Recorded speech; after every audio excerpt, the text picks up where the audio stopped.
Our next presenter today, Paulo Pagliari, is a associate professor in the Department of Soil, Water, and Climate at the University of Minnesota. Paulo is working at the Southwest Research and Outreach Center. His research is focused on gaining a better understanding of the relationship between soil fertility status and soil biological processes, and how this interaction affects crop yield on both conventional and organic cropping systems. Paulo received his MS degree from the University of Minnesota and his doctorate from the University of Wisconsin. Paulo? Thank you.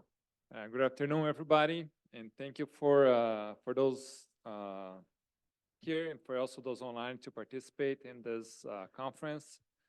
I think it's a very informative conference, provides a lot of good information, and I think the growers panel right now was incredible. It was great to see this interaction. Yeah, so let's talk a little bit about biologicals. There was a couple questions in this last panel about it, and I think it'll be interesting to show it to you what we have found with some of these products that we have tested. So today we're going to do a little bit of an overview. We're going to look at the definition of what a biological is. We're going to quickly mention where some of those are mostly used. Then we're going to talk a little bit about each of the categories that are mostly used in crop production. We have the microbial components, which are actually bacteria or fungi that is spread into the soil or the plant. And then we also have biological products, which is more like a liquid component that is not really a bacteria, but it's a product that they say it's used by the plant to enhance the root exudates, which would improve the food for the microbes in the soil, and therefore improve the microbial activity and nutrient cycling in that soil. And then lastly, you're going to look at some of the results that we have from testing a lot of those products at our research center. I have tested quite a few of them. A lot of times we have to sign a non-disclosure agreement, so I cannot really talk about some of those products.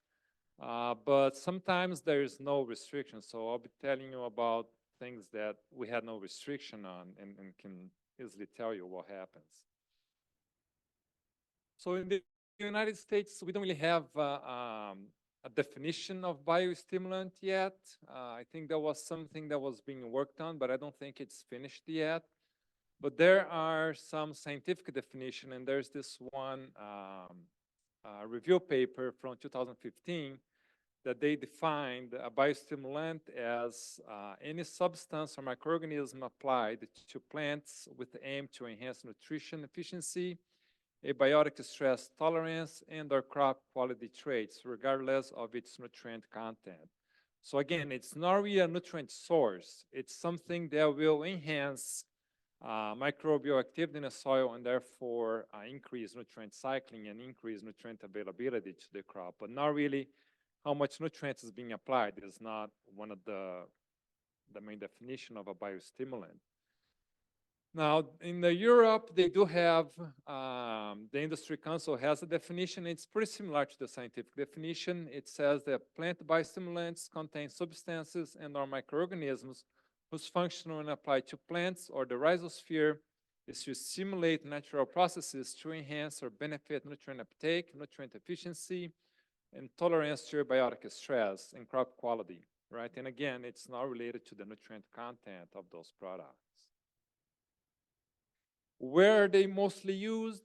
I think the one that is mostly used by pretty much any farmer that grows a legume crop is the rhizobium.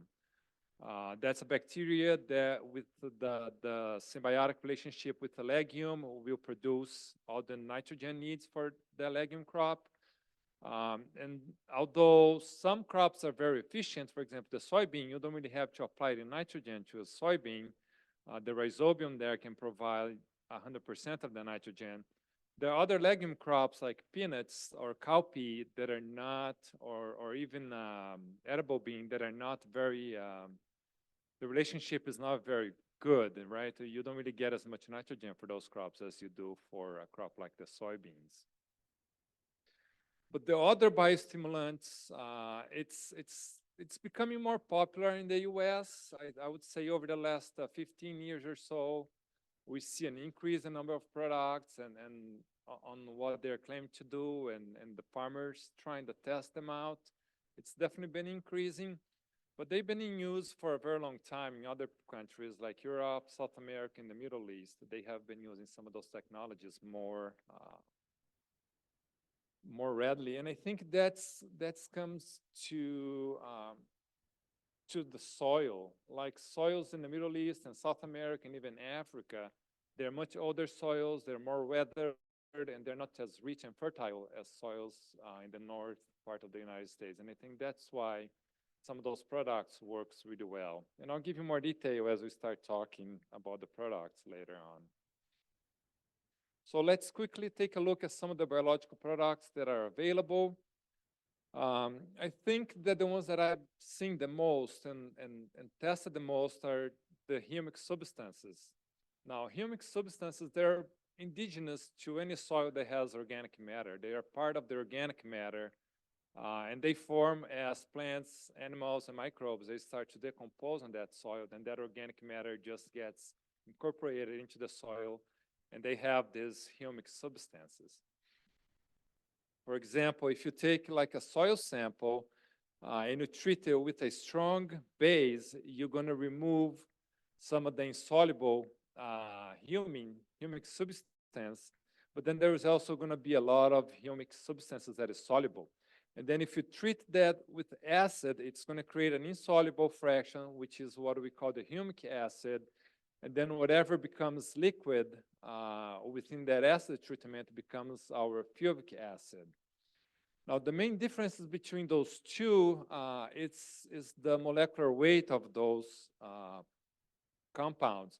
For example, humic acid, it has a very large carbon structure, whereas the fulvic acid has a much lower, much smaller carbon structure. So what this means is the ability for this to be breaking down is much more difficult than a molecule that is smaller, and also the molecular weight and the mobility in the soil too will change based on the size of those particles.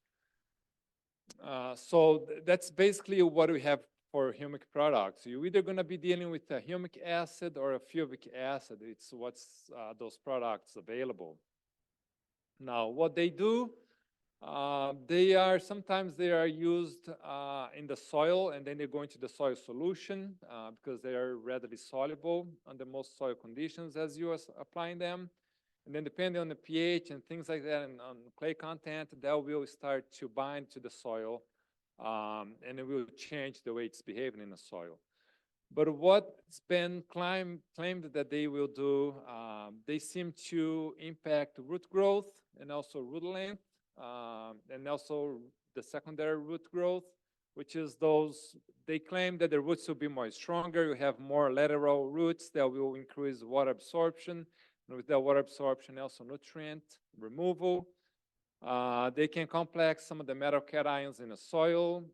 They also increase membrane permeability, so they can increase the amount of water flowing through those roots, and they'll also bring in more nutrients. And that's their main idea, is that if there's more water, more nutrients, we're improving nutrient availability by using those products. It also helps with nutrient uptake. For example, some of the phosphorus can become more available if we're using some of those products, because, for example, if they are going to bind to a place where phosphorus was bound before, then that phosphorus could potentially come into the soil solution and become available for plants to use it. And there's also some of those products are used for foliar application, and they claim that the same benefits you get from applying to the leaves of the crop is also what you get from applying directly to the soil. But most of the research data shows very inconsistent results. There are quite a few work already done with humic substances. I think this is one of the oldest ones that have been out there for use. And what they found is the source of humic substance will change the response that you get if you're looking at a compost humic substance or something that comes from lignite. The composted one will have a higher impact on a crop. The rate of application also has a very important impact on whether or not those products are going to be effective for you. And they found that crop type or growing conditions were not a big player. Basically, the rate of application of the source are the main things to consider here with humic substances. Now, when they see an increase in plant growth, they see about 15 to 25% increase in root growth. But in most cases, there's really no impact observed by the use of those products. And what we find is that the rate that would be needed to be applied for farmers to really see a benefit is much, much higher than what is claimed by the product, which would make the product cost prohibitive. Now, other stuff that we have out there, some of this, for example, amino acids and other nitrogen-containing compounds. Amino acid is not only used for crops, but these are some of the stuff that humans can also use. And examples are collagen peptides or whey protein. It's the same material as some of these amino acids. And the way this works is you have like a native protein that you're using. If you're using like milk protein, for example, whey, you would take that protein, you would denature it. It can be done with a few different ways. It can be done with heat or different bases or acids. And what that does is it takes a protein that is all bundled together, it stretches it out, and then by using enzymes, you can cut and make it much smaller. You can cut into peptides, or you can cut into the amino acids itself, and then that's what is used for your crops. And then what do we see for research in the literature? Some of these amino acids could have a chelating effect. It would increase micronutrient availability. It could decrease heavy metal toxicity. It could be involved in the enzymes that are related to the nitrogen cycle to be more or less active. In this case, you are applying like amino acids, and the nitrogen in there has to be broken down by enzymes before it can become available for plants to use it. So that could be that it would increase the enzyme activity so that the nitrogen, that ammonia, can become available for the plants. And there are different ways to apply this stuff. It can be put down in furrow or foliar, and the rate here varies from quarts to gallons to the acre, depending on what you're using. Other of those products are seaweed extract. This one has a very long tradition of use. It is also a nutrient source. There's some nutrients in there that could become available for the crops, not only the incentive for the microbial community to grow. It's easily to be broken down by the microbes in the soil, and there is quite a bit of those products available in the market. Like the amino acids, this one could also be consumed by humans as dietary supplement. I don't take it, but I think there are some people that do take, because I see on the supermarket shelves in the vitamin aisle. And again, this can also be applied directly to the soil or be applied to the plant as it's growing.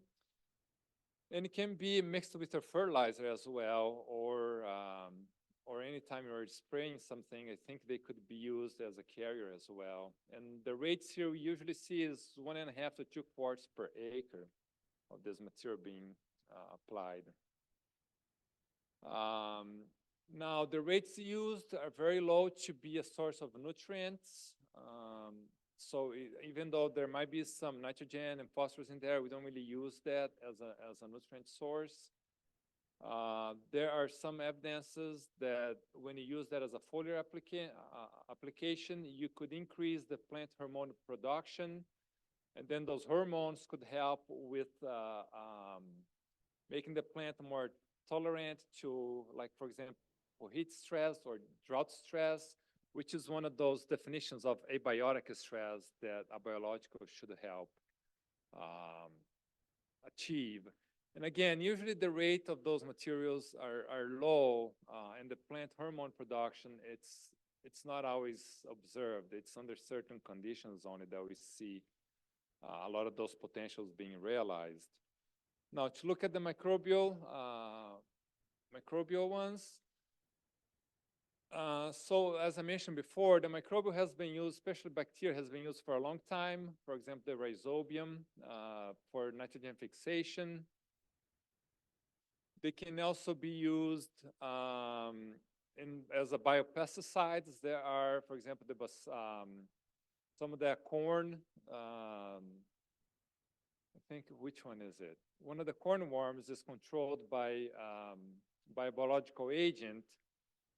So there is a couple different ways that this microbial ones could be used. And it's one of the fastest growing segment of the biostimulant industry. And I think that's because of new DNA techniques. It's easier for scientists to locate which bacteria, for example, can fix its own nitrogen, and then they can use that as a way to isolate the bacteria and start production of the bacteria and then bring it into the soil. And for example, here, the way this would work, you have free-living soil bacteria or fungi or mycorrhiza that you want to isolate and start developing a product. And that's usually how many of those companies do it. What they do is they would take the soil rhizosphere, which is filled, with the bacteria or the mycorrhiza that they're looking for. They would take some of that soil and then they would cultivate into the lab in Petri dishes. And then going from many iterations, they would come up with a bacteria that is growing, it's fixing its own nitrogen, and then they can make that into a solution that could be used to treat the seed. And then they use that as your seed treatment, and then they test to see whether or not that is fixing nitrogen under soil conditions. For example, the beneficial bacteria that are free-living nitrogen fixers, there are a lot of them, and that's why you have so many different products, because you can take any different bacteria, grow in a lab, and then test for the DNA, see whether or not it has the nitrogen-fixing DNA gene, and then you can start producing in mass, and then you start selling. Now, there's one that I have tested quite a bit. This is azospirillum. We've been testing, you might have heard me talk about this already, but we've been testing some of this bacteria from Brazil, and we have found that for corn, it's been able to supply up to 50 pounds of nitrogen, for wheat, between 30, 40 pounds of nitrogen, and then for edible beans, we just started that trial. It's a little messy, but we found that sometimes between 20 to 40 pounds of N could be supplied by this particular bacteria. And we'll look at some of the results as we move on through the talk. And here's like an electron microscope picture of some of those bacteria as they are within some of the roots in the rhizosphere. They're very tiny. And the idea here, let's get to as we move on, I'll explain better how they work. Now, there are also bacteria that helps with phosphorus availability. There's some that are called phosphorus solubilizing bacteria, and there are many different species of those bacteria as well. And the way they work, they can either be producing some organic acids that would solubilize some of that phosphorus bound to the soil, or they could also produce enzymes that would break down organic phosphorus and then put that into solution. So either way, those bacteria are working with different mechanisms to increase the amount of phosphorus that is available. Now, when you start talking about those bacteria, there's a term that is constantly used in the literature that is plant growth promoting bacteria. And they're characterized by being free-living soil bacteria that colonize the root rhizosphere. They can sometimes live inside the plant tissue, either in the root systems or in the leaves of the plants. And there are some of those products that they say that you should apply to the leaf because they want the bacteria to colonize the leaf.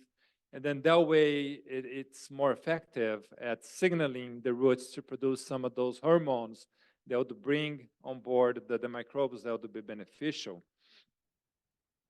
Like in the soil, there are many different species, millions of species of bacteria that would fit this purpose, but we are not able to isolate them all. We're only able to isolate a handful of them, and we've been trying to use those more effectively to help with our needs to be more sustainable, right? Because that's the main goal with using some of these bacteria is to rely less and less on synthetic forms of fertilizer and try to promote the microorganisms in the soil to help us achieve the nutritional demand of the crop. Now, there are some of those bacteria, of course, they are beneficial, but a lot of them are also pathogenic. A lot of bacteria in the soil and fungi causes a lot of the plant diseases that we have to deal with on a year-to-year basis. How do they affect plant growth? Usually crop seeds are inoculated with the bacteria. Or as I mentioned, they can be spread as they're growing, and they can also be applied in furrow as you're planting, or it can be applied to the soil after you plant. There's a few different ways to use this technology, depending on what you're using. Then as the seed germinate, if this was a seed treatment, as the seed germinates, the bacteria starts to grow and feed off of whatever the roots are exudating. And then those bacteria also start to produce the compounds that would then feed the plant back or would feed other microorganisms in the soil. And then that would create a more rich rhizosphere with more microbes, which then would speed up the nitrogen cycling and provide more nutrients to the plant. And to exemplify that, for example, here we have a plant that just started to grow and then it's producing just a couple different types of exudates, and that would attract a specific set of microorganisms. And then as that plant grows more, bigger, then it can produce more complex exudates, and then they'll start bringing in different players. And here we have the rhizosphere, right? Up here is just the rhizosphere, and down below this line would be the bulk of the soil. So there's a lot of more bacteria in the bulk of the soil, but they're not being as attracted to the plants yet. But then as the crop grows older, then it can produce a lot more different types of exudates. The quantity and the quantity is much greater as well. So we end up with a much richer microbial community in the rhizosphere. Now, what happens when we start adding some of those different products is that we're starting to create different types of hormones that the plants are putting out there that is trying to induce or together some of those more important microbial. For example, let's say that they want to focus on a bacteria that is fixing nitrogen, so the plant would tend to produce more of those hormones or exudates that would bring more of the bacteria that fixes the nitrogen, and therefore there would be more bacteria in the soil producing more nitrogen, and then the plant might benefit from that amount of extra nitrogen that is being produced. So to summarize a little bit, how does it work, right? What is the benefit from this partnership? Well, the improved microbial community gets the benefit of more food, more exudates, so they can grow better and be a little healthier in that part of the soil. And then the benefits for the plant is that a lot of those microorganisms would fix the nitrogen from the atmosphere, make it into ammonium, and make it available for the crop. So both the plant and the microorganisms end up getting benefit from this relationship. Now, when we use some of this bacteria, we can alter nutrient mineralization and also nutrient availability because we are playing with the microbial community in the rhizosphere, right? If we are bringing in microbes that are more efficient at mineralizing or breaking down nutrients, then that would increase the nutrient availability. But if you're bringing in bacteria that are not as effective, they might be feeding more on the carbon and not really releasing a lot of nutrients, then you would see a decrease in nutrient availability. And you'll see that this could happen as well. And also you could start increasing the amount of bacteria that is just consuming the nutrients that would actually be used by the plant. And then you see a decrease in nutrient availability because the bacteria is eating up all those nutrients. And another thing that we see happening is that there is production of stress regulating hormones, especially the plants becoming more tolerant to heat and drought. These are some of the things that we see, especially in the trials that we did in South America. That became one of the main things that we saw, that a lot of those bacteria, they would help the plant to become more tolerant to heat stress. But here we haven't really seen much of this because we just start some of the trials and we have not been able to identify a lot of that those benefits. So for example here, let's say that in this case, this plant is not treated and then it's just growing. And then let's see if we're looking at the amount of those bacteria that would fix nitrogen. There would be only a handful of them. And then what happens when we treat that seed or the plant, then we would expect that we would have more of those nitrogen fixing bacteria in that soil. And then you can really see that we do have a lot more. And then we would expect that there would be a lot more nitrogen available for that crop. Now, there are, I already heard a few of those names mentioned here today. We have a lot of products in the market. I think one of the most famous one is Pivot Bio. How many of you in here have used Pivot Bio? 2, 3, yeah, there's 4. Not a lot of you have used, but this is, I think this is one of the biggest ones out there right now. There's also this one produced by Exotic. It's called Envita. Anybody used this one? I think this one's a little newer. I like their slideshow here on how it really dramatic increases their everything. The plant is much better. The roots are super strong. Ideally, we would want that to happen, but not always happen.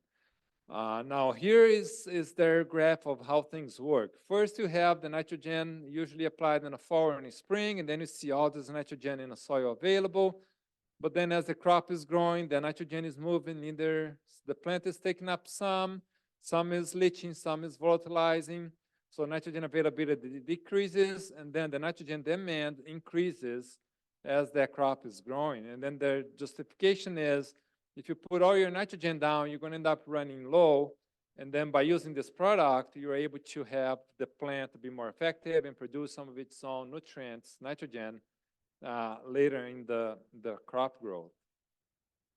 In theory, it's very nice and it works great. Now there's another one, BioWish. Anybody use this one? No?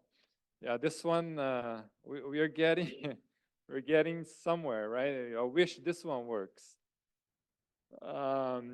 So what does it do? So it optimizes yield potential by improving the nutrient uptake, increases nutrient use efficiency and supports nutrient uptake, optimizes soil condition for greater root mass, improves soil condition for increased plant vigor, and enhances beneficial microbes in the rhizosphere.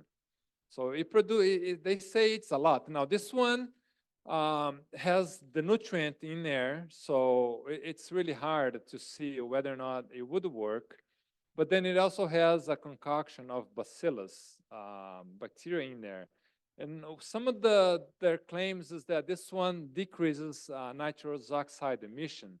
So it keeps the nitrogen more stable in the soil and becomes there longer, and the plants has higher use of those nitrogens. I have not tested this one, and the last 3, the Pivot Bio, the Envita, and the BioWish, I have not tested yet, but this year they contacted me, and we're gonna have some trials at Lamberton to see what's the deal with this one. And they're really focusing on nitrogen, nitrous oxide emission, because they wanna do weekly measurements of nitrous oxide emission in those plots to see whether or not there is a reduction in nitrogen emission. Next one is the Levy Bio. Anybody use this one? Lindsay, did you use it? Or you didn't use it last year? No? Yo, you tested BioWish. There we go. Did your wishes come true? So this one we tested. I have some data. I believe I have some data. Do I? I don't know. Maybe this one we were in the non-disclosure agreement. Let's see, if I have data, I could show. If I don't have data, then I couldn't show you. But the way that this works is seed treatment. It can also be a leaf spray.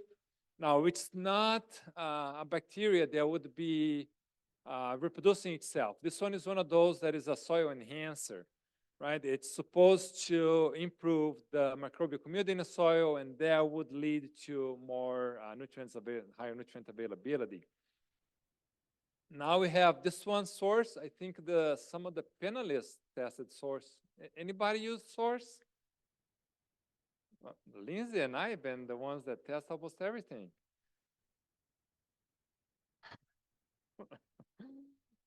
So yeah, source is another one of those soil enhancer. And this one does both. It says it increases phosphorus and nitrogen availability in soils. And those two, well, all of these four products I told you right now, they have really good websites. You go there, you feel like, yeah, I wanna buy this one. It looks like this will do everything I need until you start testing them. And then the last one, I wanted to mention this one because this one came, I started to get a lot of attention couple months ago as they start coming around the state and talking about it. It's green lighting. Has anybody heard about this one? Green lighting? Okay. Yeah, now this one is not a biological. This one, they say that they're using some natural processes like lightning, because once there is a storm coming, there's lightning. The lightning can split up nitrogen gas and turn it into nitrate in the atmosphere, and that's one of the things that causes acid rain to become very acidic. The higher the nitrate concentration in the rain, the lower the pH will be. And the first one is the carbon dioxide that can make the acid rain pH be around 5.5. And then as you get a lot of nitrate, that can drop down to below 5, 4.8, 4.5 sometimes. So the nitrate, this technology does happen naturally, but now there is a company that has, this is one of their units that they sent it to us last week for trials for this year. And they say there's a mechanism in here that generates a very high currency, and then as the water and nitrogen gas passes through it, or just ambient gas, because there's 78% of the gas you're breathing is nitrogen. So as this gas passes through there, there's high current going on, breaks up the nitrogen bond, and creates nitrate in that water. So the idea is to create a lot of that water and then use that water as your pesticide application throughout the growing season to provide some of that nitrogen. So we'll be testing that, and there's a lot of interest in this by some people right now. So let's see what we have found from our trials. We have wheat trials. We tested azospirillum. Again, this is a bacteria strain from Brazil that we used. We did trials at Lamberton and Crookston. Lindsay, again, testing another one of those biologicals. We found some different results. For example, here, wheat after corn, we found that when no nitrogen was applied, we got about 30 pounds of nitrogen being supplied by the bacteria. And then, I'm sorry, wheat after corn. And then we have the nitrogen rates. The blue bars are the non-inoculated plots, and then the orange ones are the inoculated plots, and then our y-axis is our wheat yield. And then when we look at wheat after soybeans, again, we found that the control plot also supplied some nitrogen for the wheat, but we also found that the very high rate, there was probably a reduction. Perhaps we applied too much nitrogen in that plot that caused too much biomass to grow and decrease some of the grain yield. However, when we had the bacteria application, we didn't really see that significant decrease in yield. Now for corn, we have done corn trials now for 2 years. The wheat trials, I'm only presenting some of the most significant data that we have.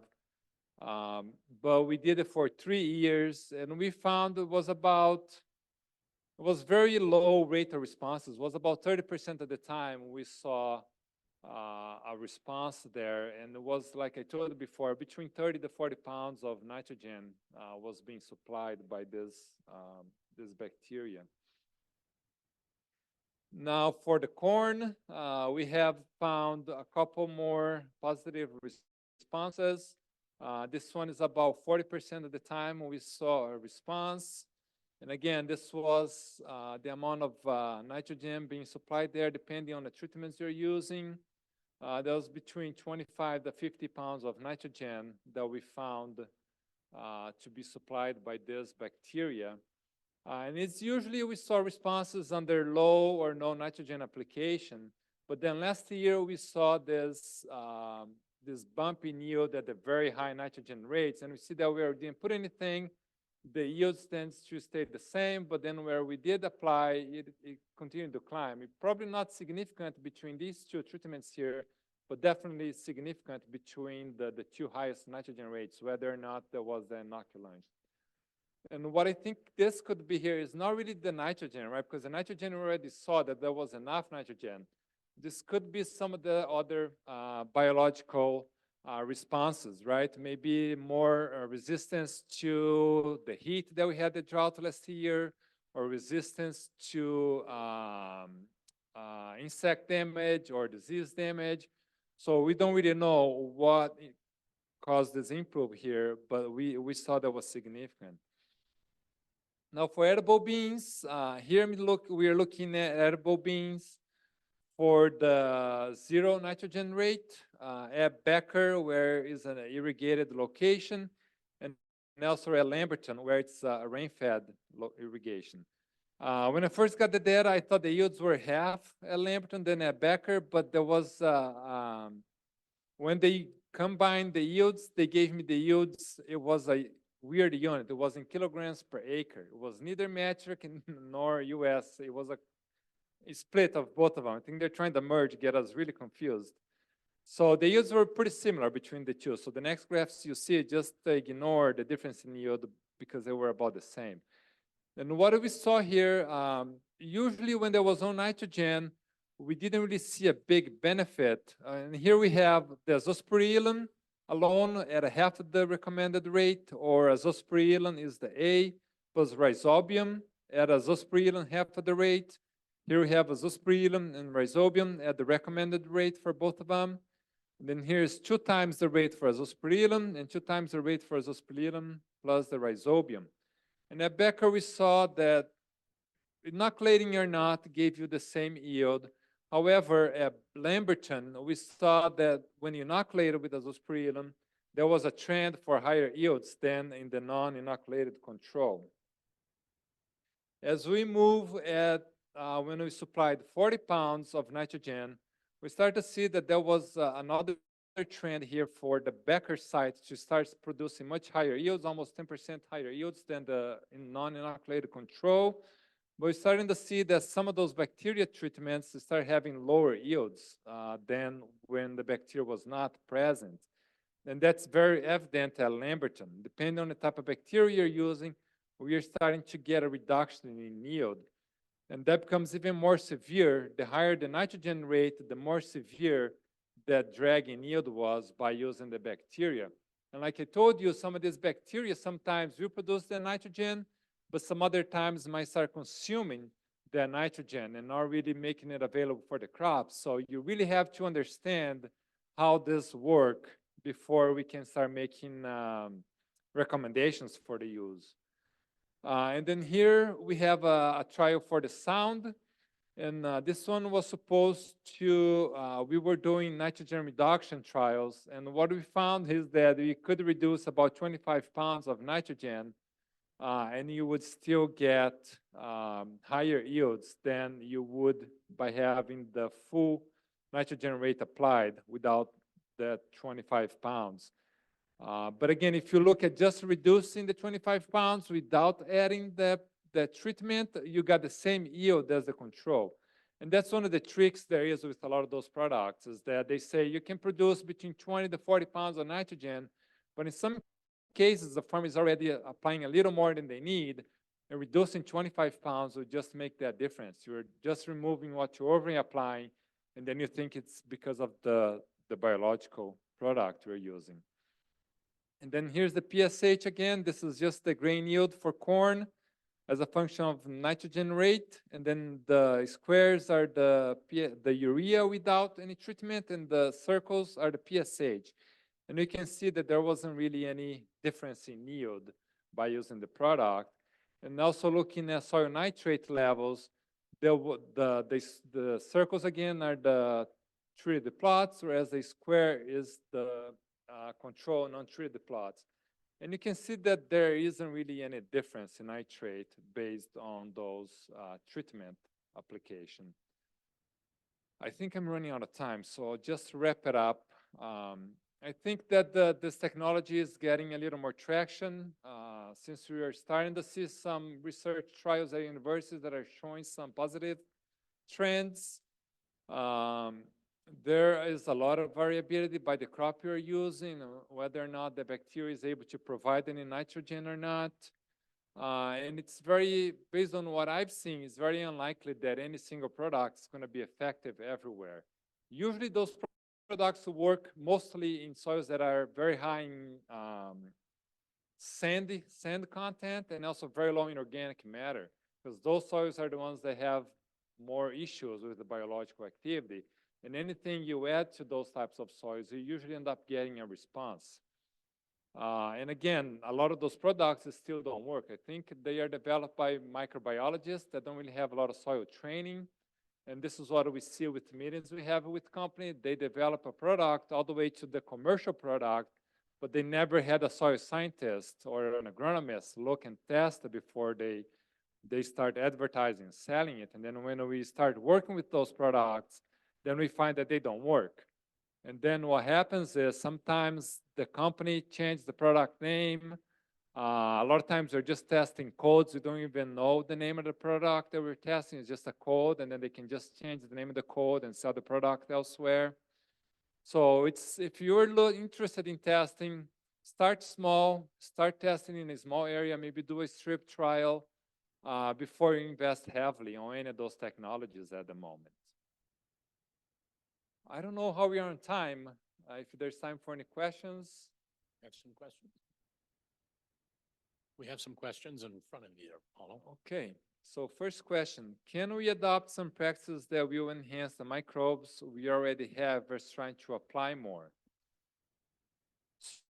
So I would say that when we are on a conventional cropping systems, growing either corn on corn or corn on soybean, that really limits the food that the microbes in the soil have.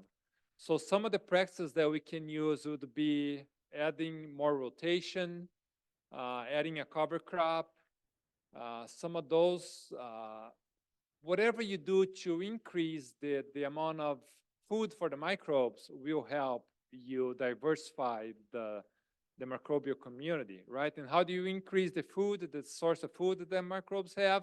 You have to have different crops in that system. So I would say do a better tillage management and also increase plant diversity, either by cover crop or by rotation. There are some products promoted to use in the herbicide mix to help the crop counter the effect of herbicide stress. Any thoughts on these products?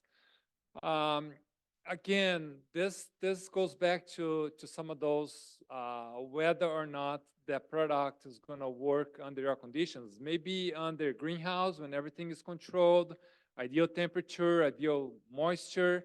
They spray the herbicide with those bacteria in there. They have an easy ability to get into the root, into the leaves, and they could help. But under field conditions, what we found is most of the cases, the conditions is not what it was in the greenhouse, and then it's much harder for the bacteria to get into the leaves, and it's much harder for that hormone kicking feedback to kick in, and then we don't really see the benefit of having those mixture in tank. And again, you have to do a little testing, maybe keep a good track of temperature and moisture, humidity when you are applying this, and see if you find the sweet spot that would work for you. Are any biologicals used widely in any U.S. cropping systems? Right now, I do not think so. Based on what I've been gathering, there's no biological that has been successful enough to work on many crops. And I think that goes because of how the bacteria is isolated. The U.S. is such a big region with such different climate between the south and the north parts of the country, that if we isolate a bacteria that is well adapted to the south, when it gets up here, we don't really see an effective bacteria. I think it's the issue that we saw with the bacteria from Brazil that we used. We saw some positive cases, but then we saw that it's not very consistent. And that's why we decided to isolate our own bacteria and start our own trials with the bacteria from Minnesota to see if that is a better solution. Because and again, also that works, if you find that works for Minnesota, it might not work for Missouri or Illinois because of small regional climatic differences. So it might be a case where a product has to be developed for each region. So I really doubt that we will see a biological product that works in the entire country and be very effective. Thank you, Paulo. Thank you, everybody.